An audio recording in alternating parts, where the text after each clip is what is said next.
हम लोग किस भारत की बातें कर रहे हैं? अगर हम भारत की बातें कर रहे हैं तो यहाँ कानून हमें वैसे बनाने पड़ेंगे जिससे सिर्फ हमारी बच्चियां ही नहीं, पूरी मानव जाति सुरक्षित हो। बच्चियां, आप कह रहे ममता बनर्जी कौन है?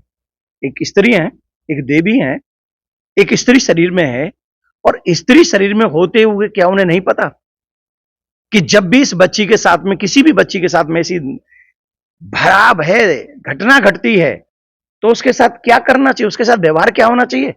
क्या उन्हें नहीं पता?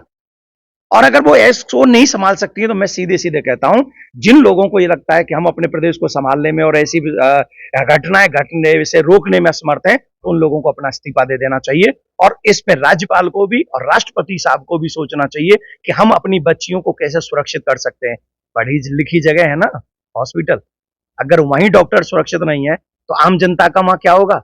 बंगाल में और सनातनियों का क्या हो रहा है? क्या बांग्लादेश से हम लोग अभी शिक्षा नहीं ले रहे हैं? अगर बांग्लादेश से अभी शिक्षा नहीं ले रहे हैं तो हमको पछताना पड़ेगा।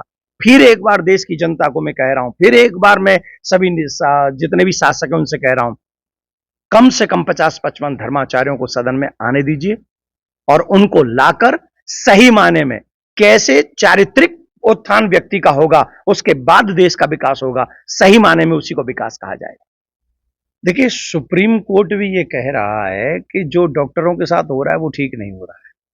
सबको अपनी बात रखने का अधिकार है, और किसी भी प्रदेश में अगर स्त्रियां सुरक्षित नहीं है, बच्चियां सुरक्षित नहीं है, तो वो किसको कहेंगे कि सरकार अच्छा काम कर रही है?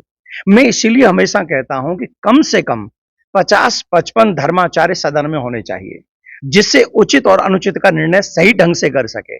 आप एक बात मानिए इस बात को कि अगर धर्माचार्य होंगे तो वो बता सकेंगे कि हम लोग किस आध्यात्मिक जगत की ओर